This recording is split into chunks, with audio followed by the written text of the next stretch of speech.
In November of 2021, we packed our bags, drove from Grand Rapids to Chicago, then flew from Chicago all the way across the North Atlantic Ocean and landed in Zurich, Switzerland.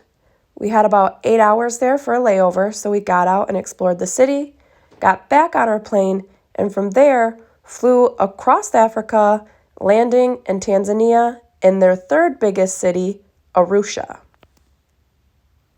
Waiting for us in Arusha would be Claws of Africa, our safari tour company.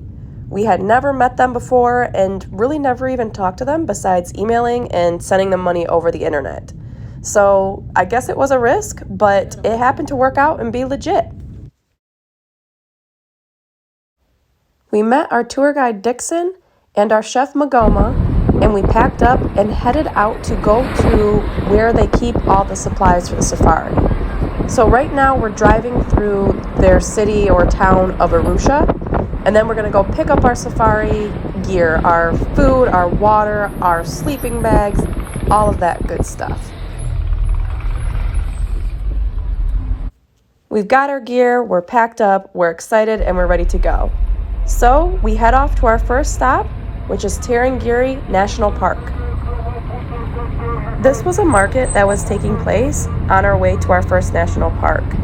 I really found the hustle and bustle of Arusha to be very interesting. Everybody was always doing something, had somewhere to be and somewhere to go. We made it to Tarangire and sat down to have our first boxed lunch before we started our safari.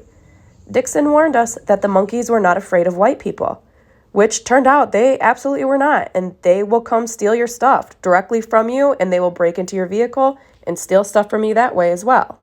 We scared the monkeys away from our stuff and headed out on our first safari. These pictures are photos that I took this first day in Tarangire. Someone called Dixon on the radio and said there were lions ahead. Sure enough, there were. And they were definitely feeling the love tonight. I'll just say that. In the wild, when it's time for lions to mate, they will go through this process every half an hour for 3 or 4 days sometimes. So I sped it up a little bit and included some pictures that I took of the lions while they weren't mating. There were actually 3 lions in this location. Just one of them wasn't involved in this action, but you'll see it in the next photo. Another thing that I want to explain is the collars. These are 100% wild lions, and all these collars do is provide the location for scientists that are currently studying them. The tree you see pictured here is a baobab tree. You're probably thinking, cool, sweet tree, Sierra. But the interesting thing about this tree is it was actually used back in the day by poachers. Do you see those hooks up inside this hollow tree? When poachers were being chased by authority, they would hang their meat and hang their dead animals up on those hooks. And really, unless you knew they were there, you couldn't find them. Now rangers use helicopters to spot poachers, so hiding in this tree isn't really effective anymore. We ended our day safari pretty jealous of these people, but we had no idea what was in store for us. We got back to camp and found that the bathroom had flooded everywhere. And I take no responsibility for this. It was weird and it was dripping weird when we got there. I absolutely did not clog it and I won't be blamed. After dinner, we went out for a night safari. You can only do a night safari if you're with park rangers. So we saw the regular things like the zebra and the wildebeest, but then we also saw this genet. You can see it in the tree there towards the right. We also saw these jackals, which we saw during the day, but here they're a little more active and they're competing for females.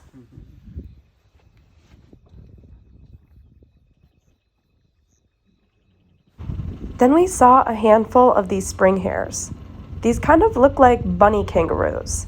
These were really cool, and the guides were saying that you don't see them very often. So I would say the benefits of going on a night safari would be that you get to see these nocturnal animals that you wouldn't normally see.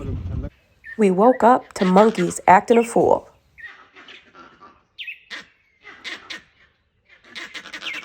They were warning each other of a leopard they just saw. Dixon, our guide, saw it and he tried to call to us, but of course we just missed it. We went for another drive through Tarangire before we headed off to our next park. As we were on our drive, We noticed this impala staring at this lion. He was also making some strange noises towards it, which to me it doesn't make any sense. It's like, dude, just go away.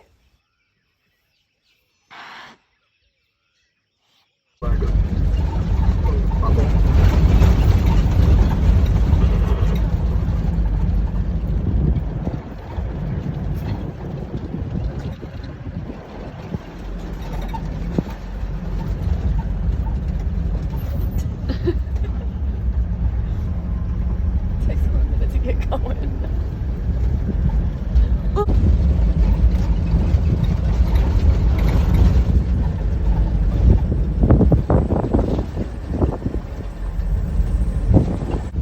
We finished up our route and took off towards Lake Maynara National Park.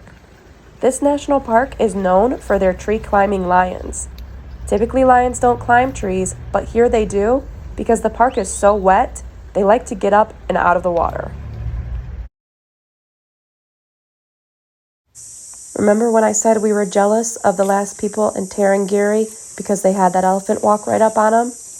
Man, did I speak way too soon because we had an awesome experience with elephants. This herd of them just surrounded our vehicle and hung out by us, watched us, played in front of us. One even had a teeny tiny baby that you'll see soon that she really didn't even seem too concerned about having out around us. Now, I know this experience was special because our guide, who sees this literally every day and who doesn't even get excited about leopards anymore, was taking pictures, was standing up, and was really taking it in as well.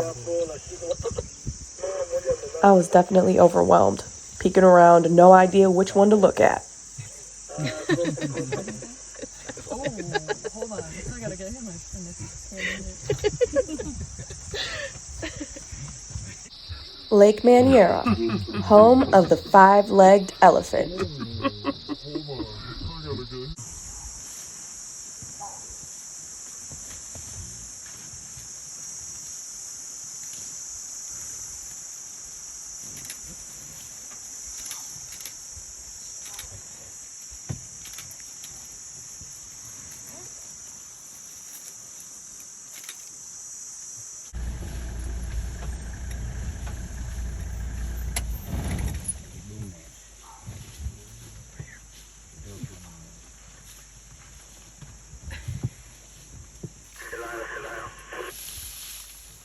Elephants will throw dust, dirt, and sand on their back like this as a form of natural sunscreen.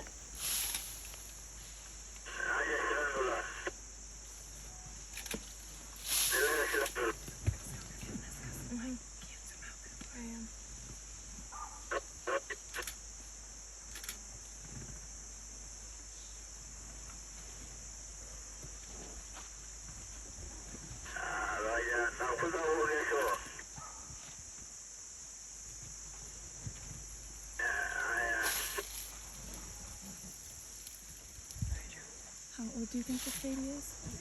This is a new one. Hello?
The elephants moved on and so did we. We stopped over at the lake to have lunch. Our lunch every day was something similar to this, like chicken, a drink, some cookies, some bananas, and some sort of a biscuit. And let me just say this, I love my sweets. So that juice box and that banana is really what carried me through the day each day. It was about halfway through the day and we still hadn't seen these supposed tree climbing lions. Well, you know we were gonna. So here's a couple of the pictures that I took of the lion in the tree. Now we're just gonna go through a few of the other pictures that I took in Lake Maynara. This would be a pack of jackals eating a dik-dik's head. And a dik-dik is an actual kind of like deer out there, okay? I know it sounded weird. Now that I've said it, to say a dik-dik's head, it does sound weird. I can't even talk about nature without y'all mind being in a gutter. Anyways, this is the next place that we stayed at overnight. This is just a look at the inside of our room. It was actually quite nice. And the next thing you know, we out here headed to the Serengeti. So we're heading up right now because we're going up over a crater, kind of past the crater, to get to the Serengeti. Here is this dust/dirt that a lot of the people actually use to make bricks to build their homes. These here are homes of the Maasai people. Actually, they call them the Maasai huts. These next few clips will take a deeper look at the Maasai's lifestyle.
So the first clip you saw was how they welcome guests. And the second clip was a competition. Yeah. So you said it's cow dung and what? Yeah, cow down with ash. What's, oh, ash? Ash from fire. Oh, okay, And okay. we're smelling on top because the way of keeping is waterproof. Okay. That's why we're smelling on top. Okay. Yeah, and you see, on back it look like elephant back. Because of the way we are bending like this, because the way of causing to running water away. Okay. That's why you see every Maasai hut on top is look like elephant back. Okay. Yeah. So when we go in, you need to be mind your head a little bit, because you see the Maasai hut is too small, so you can mind your head. Yep. Yeah. I will mind my head. Is one woman with the children. It's normally in our life, the Maasai, through our culture, the Maasai men they are polygamy married. So one man have more than one woman. But for the way of houses, if the men have two women, have two house, 3 women, 3 house. Yes, and our house is made of the wood from acacia, the made of cow dung with ash, and also grasses. That are the material we use to make in Maasai house. Okay. And each house have 2 beds. This is one bed, and this is another bed. One is for parents, and another one is for children. Okay. And normally we have, this is a fire. We use this like a kitchen for the Maasai. So wherever we want to cook something or boiling, we just sit here. And also we have like, this is a chimney. Okay. We use this for light inside, and also getting smoke outside of Maasai house. Yeah. So do you have wives and children? Yeah, right. Yes, I have 2 wives now. Okay, so you have 2 houses Yes. too? Okay. Yes, and 3 children. Okay. Yeah, the first woman have 2 children. The second have 1 children. Okay. Yes. Who was sitting outside the house? This is first one. That was your first wife that Yes, you had? right, That right. was in the picture? Yeah. Okay, right. okay. Yeah, have 2 children now. Okay. Who was the woman with her? What? The other woman out there? No, this is my mom. Oh, your mom and your Yes, wife. right. Okay. Yes, my mom with my wife. Okay. Yes. Okay. Yes. And do you have siblings? Like brothers and sisters? Do you have Right. brothers? Yes. We are 7 in mom. Oh, okay. We are 7, 4 boys, and 3 ladies. Okay. But the ladies they already get married, and this is we are one family. So the ladies they taken different for the men of different family, not here, because here on this village we are closing as one family, so we are related, brothers and sisters. So no one get married from here. Okay. So when we need married, we get in from outside of this family. Okay. Yes, and all ladies from this family they taken for the son of others family. Okay. Yeah.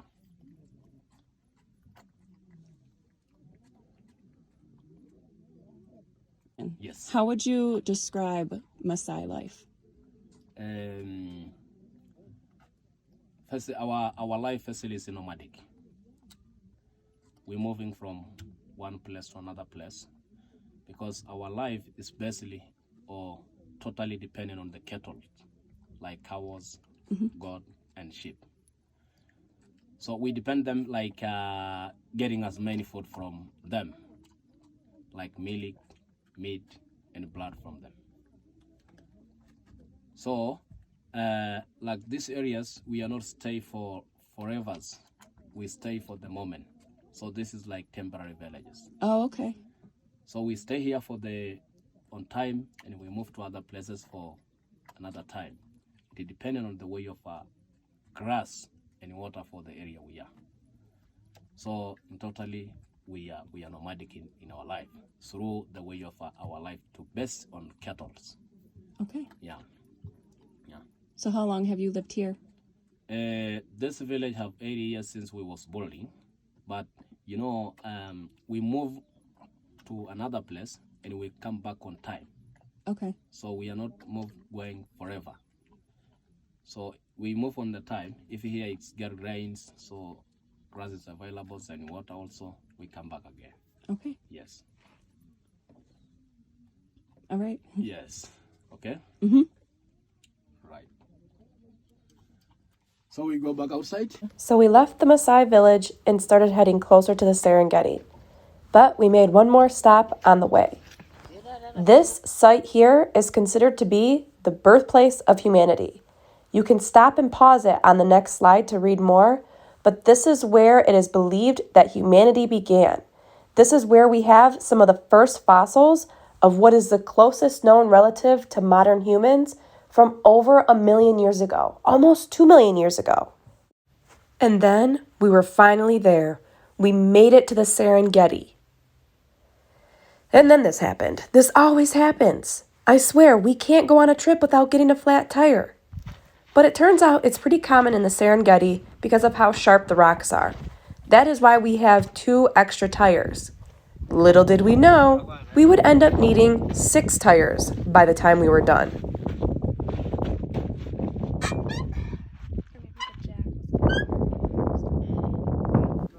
Dixon and Magoma got us all fixed up, and we were ready to keep going into the Serengeti. And let me just tell you this, the Serengeti is dusty. They use their windshield wipers out here just to smear the dust off.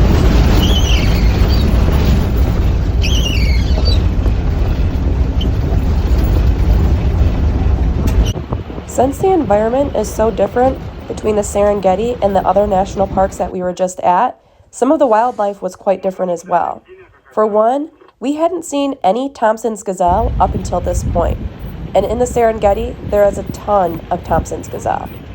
Also, we were seeing larger and more lone jackals in the Serengeti as compared to the smaller ones that seem to travel in packs in the other national parks we visited. We were heading back to camp, and in our head, we were little kids like, no, just give me 5 more minutes. But then, we were blessed by the Serengeti. Lo and behold, we find a serval, which is really rare to see when you're on a safari at all, especially considering they're nocturnal. And it laid there, it posed, it was beautiful, it was awesome, and then it walked away. These next few clips I'll show you are the pictures that I took of it with the camera I was using.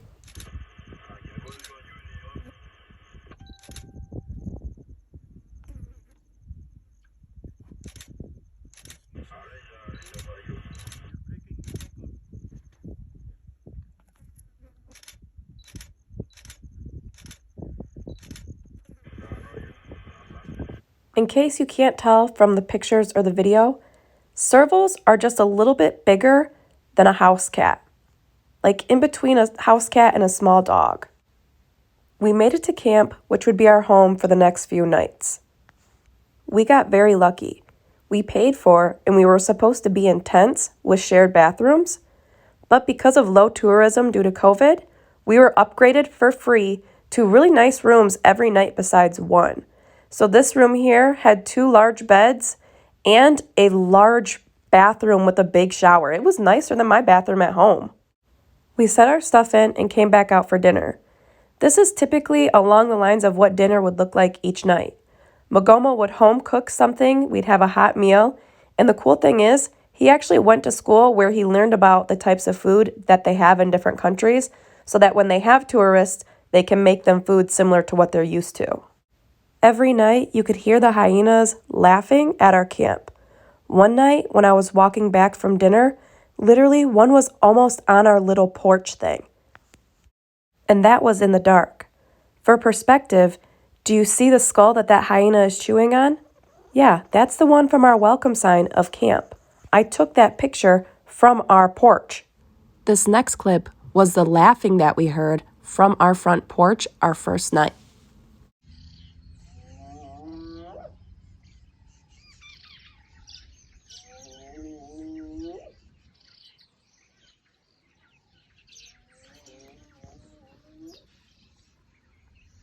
When we stepped out in the morning, there was a giraffe grazing in the distance. There is no feeling quite like waking up in the middle of the Serengeti with nothing around you but nature. No walls, no fences, no buildings, besides one we're staying in, but otherwise just nature.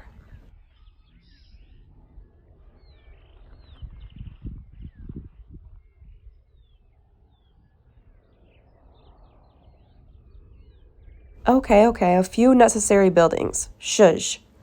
Anyways, here's a cool picture I took of the giraffe and the hyena sitting right outside camp. This was our typical breakfast spread. It would vary a little day to day, but this is usually what it looked like. So we would typically get a hot breakfast, a cold lunch, and a hot dinner. After breakfast, the resident mongooses help clear up the area.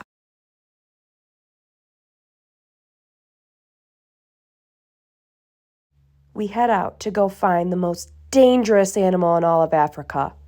Not the lion, not the rhino, not the leopard, the mighty, the ferocious, the hippo. Turns out, hippos are equal parts dangerous and disgusting. Hippos kill 3,000 people a year in Africa, as compared to lions that kill around 200. Hippos kill because they're very territorial, and they're not carnivores, so they don't eat people, but they just stab right through them and maim them with their big, massive teeth. Dixon hears word of cheetah over the radio, and it's time to say goodbye to the hippos.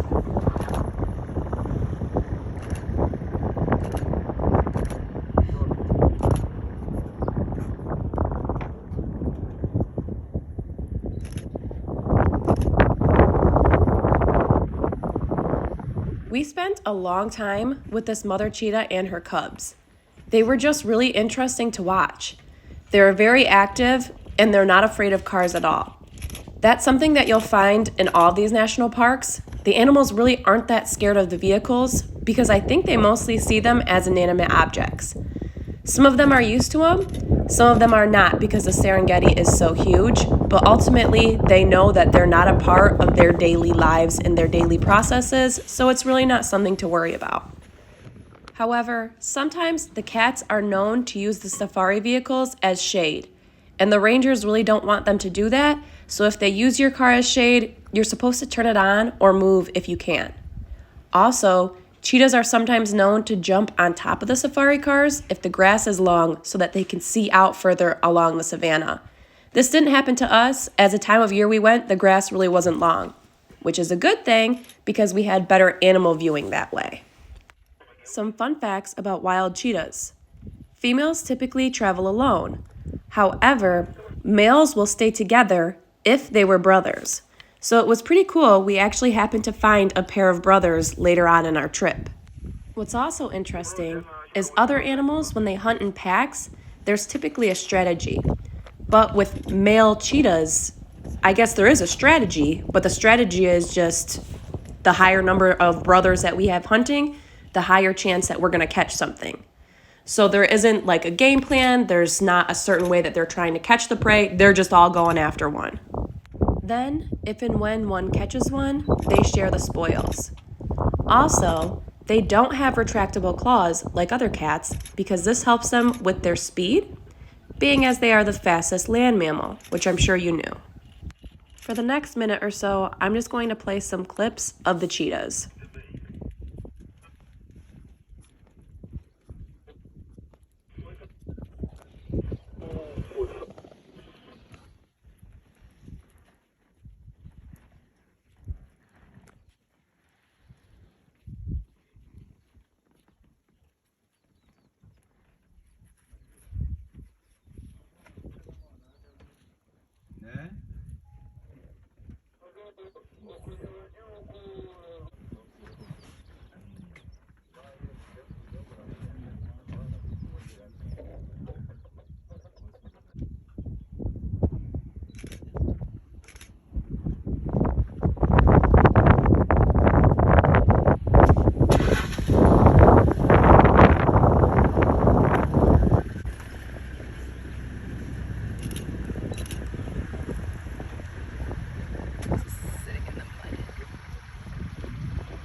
And alas, it was time to leave the cheetahs.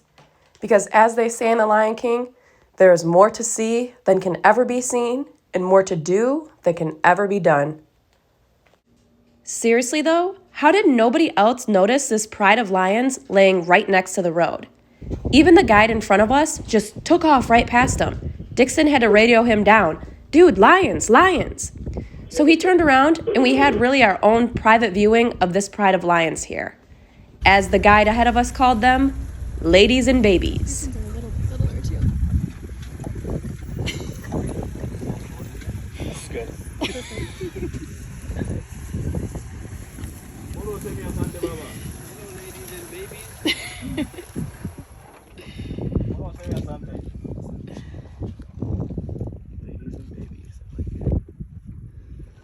I mean, I'm definitely just flexing at this point. Like, hey, look at me and the lions. Okay, so you got some of them. I took some too, yeah. Okay.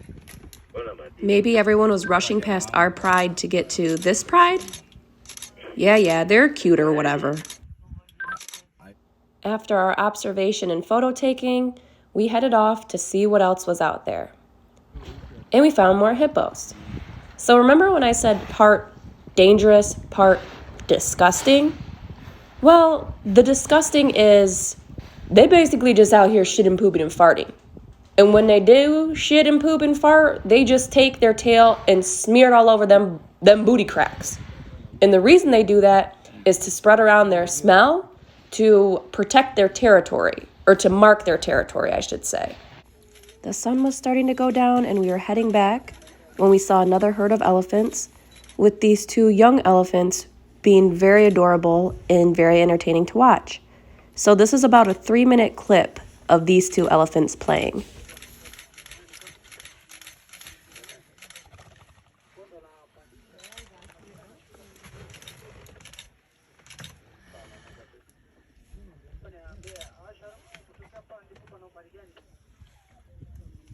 So are these just babies just playing like roughhousing with each other?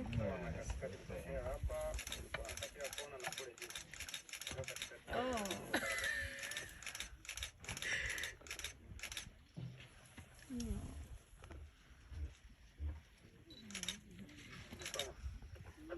That's a wee bit of a stinker.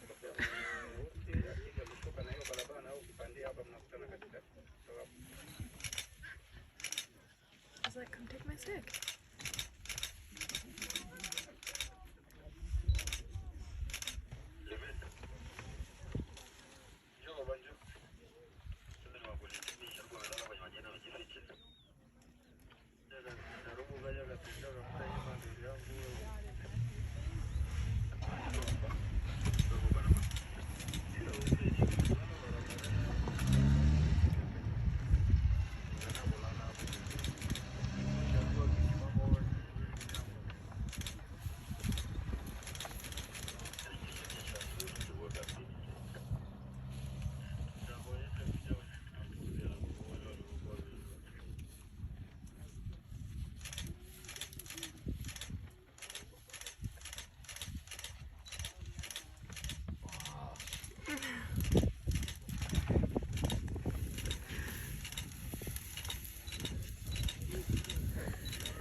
He's kind of a stinker, huh? Well, he's got to stick back.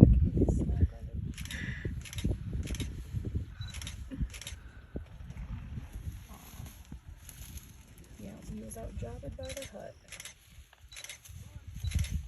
Not for long.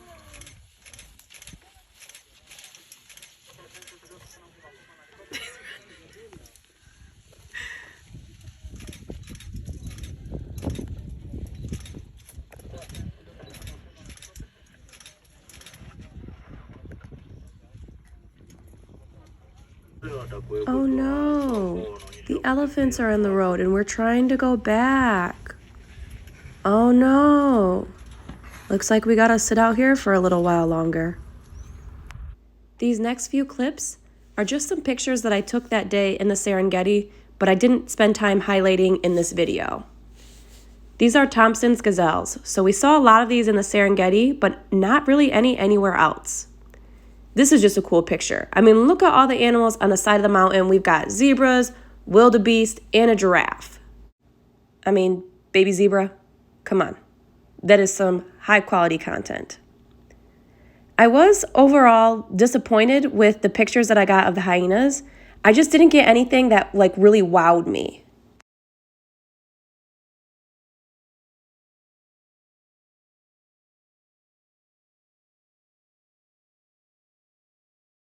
So we did see 2 leopards that day, but they were both just kind of like hurry, quick, take the picture while it's awake and visible type situations. So we had a better leopard situation that I'll explain later in the video.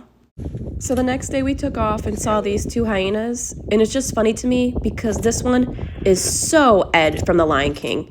I mean, it's crusty, it's stupid. I mean, just look at it. It's literally caked in mud, and it's about to walk over here and take a big stinky dumpy.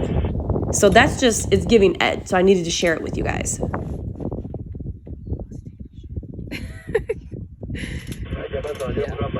So far, both mornings in the Serengeti, we stopped over at the one tire shop in the entire Serengeti in which the one guy that can fix your tires was drunk both mornings. On the 3rd morning, he told our guide, "Sorry about that, you know how I get when I'm drinking."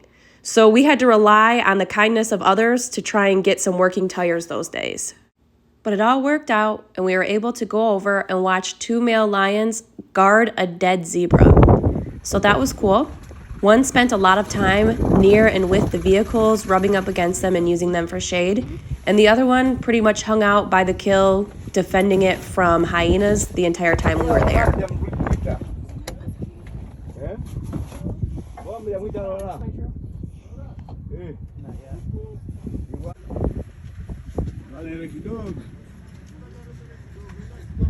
So right there.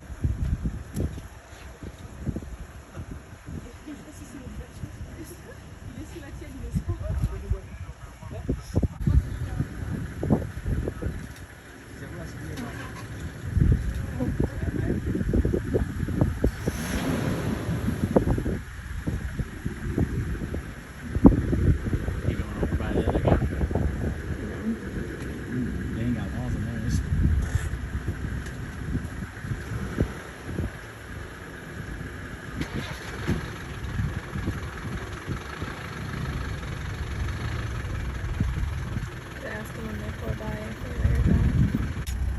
Rest in peace to y'all brethren. That is very cool.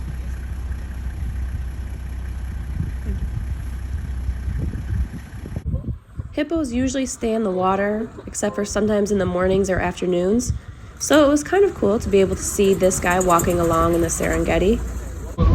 But wait, did someone say leopard?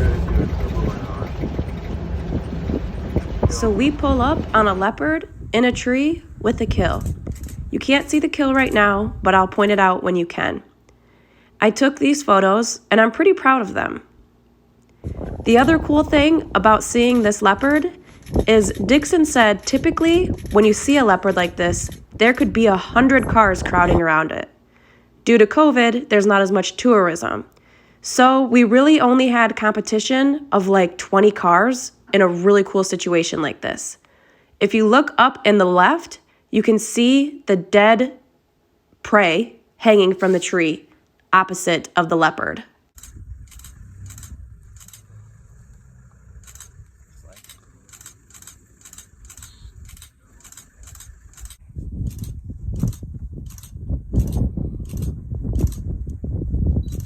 It went to the other side of the tree and took a nap, so we left. Because you're not allowed to go off the road, so we couldn't circle around to the back unless we had a permit for filming. We decided to go back and watch the cheetahs play some more.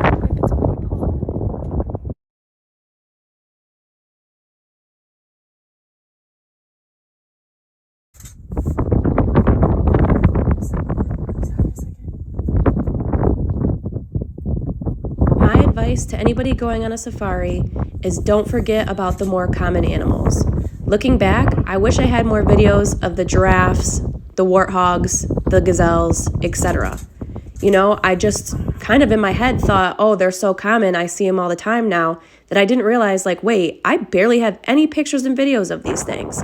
So I have some, but I wish I just had some more. So we're off to another awesome end to an awesome day, with lions and trees. In the Serengeti, it's not very common, so I'm not sure why they were up there, but they were, and it was cool.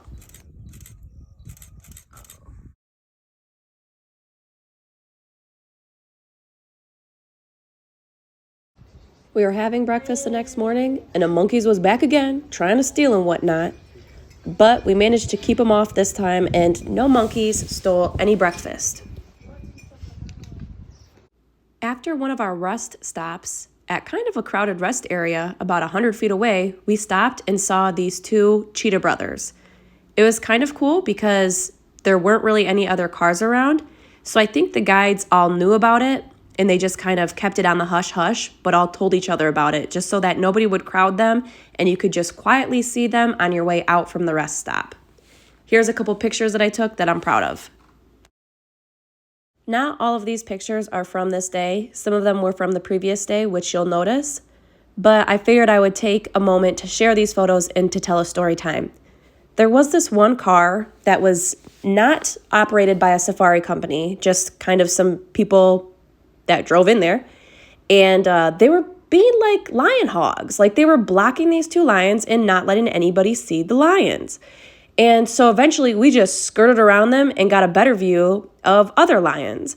And they had the audacity to pull up to us and say, "Hey, you cut us off." And it was hilarious because our guide said to them, "That's why they call it game drive. Some win and some lose." And then he rolled up his window. And I was just like, I like that. We saw this cute baby leopard that was estimated to be about 5 or 6 months old, sleeping in the sausage tree. And then Dixon hears something on the radio, and we take off like some bats out of hell. And you know it's going to be good when the safari guide can't even believe his ears. When the safari guide is bamboozled, you know you're in for a treat. A rhino.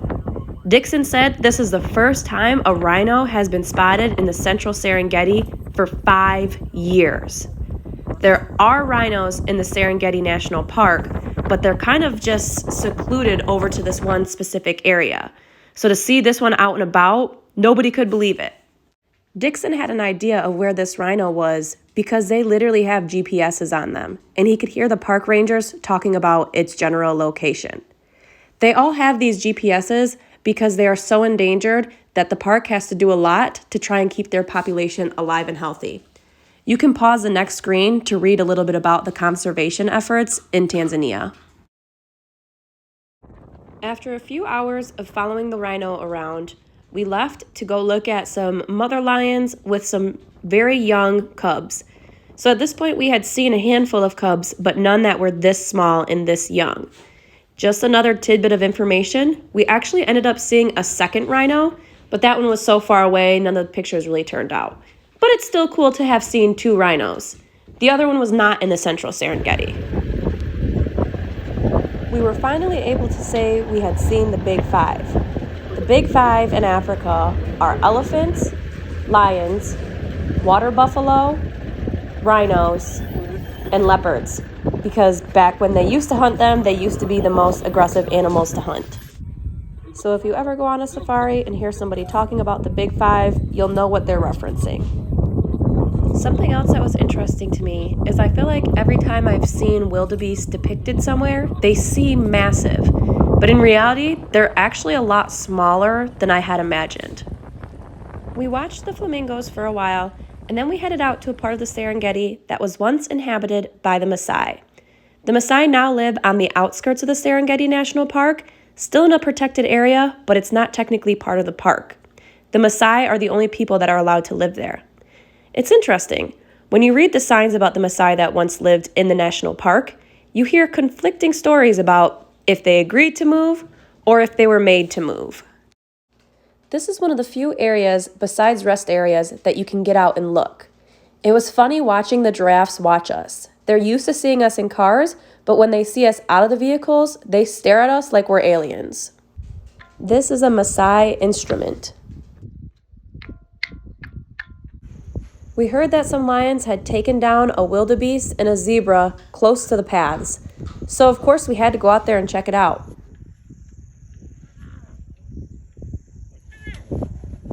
The other park is eating. Can we go there? The other one's back eating. Yes, he's eating. I'm gonna go back and watch. Wait just a sec. Oh, just 1 second. Because we can always come back to these ones close when these ones start eating. Okay. It was hard to decide if we stay and watch the mom and the babies with the dead wildebeest, or if we drive a little bit on and look at the lion that's currently devouring the zebra. So we decided to go check that one out. But the good news is it wasn't that far. So we watched it for a while, and then once we heard the mother lioness had moved the wildebeest a little bit, we went back to check that out. Our guide said that the lions will often kill something during the day and then wait until the evening when it's a little bit cooler to go back and eat it.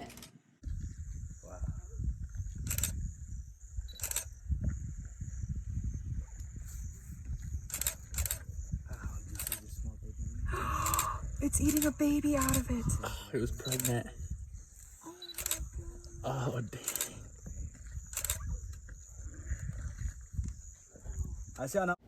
Carnivores will sometimes start at the butthole of their prey because it's softer and easier to start opening, I guess.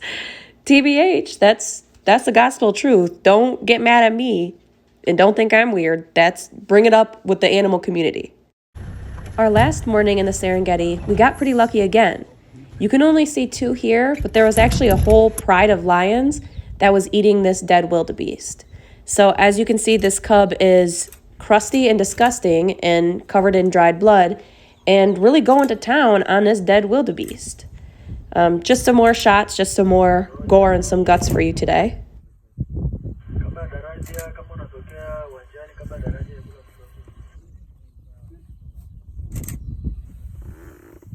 Look at that crusty cub's belly. He ain't missing no meals.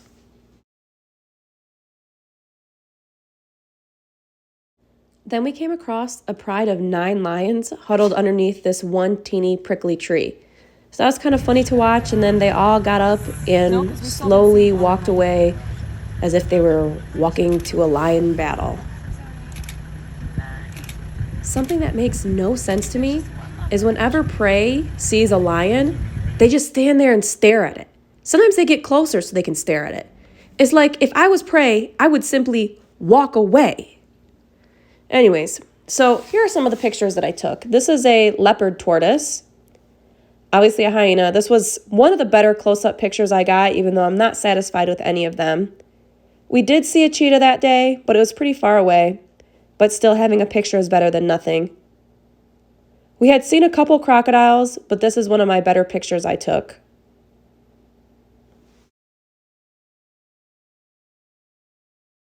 You got your basic water buffalo. And then we did see a leopard. We only saw the last few seconds as it jumped out of a tree and ran away. Then it was time to head to Ngorongoro Crater. Ngorongoro Crater formed about 2.5 million years ago when a large active volcano erupted and then collapsed. It was the collapsing that formed the crater. This was the dining area at camp of our last stop. I wasn't expecting it to be so cold, but it does make sense since we were so high up in elevation. It was the coldest I had been in Tanzania.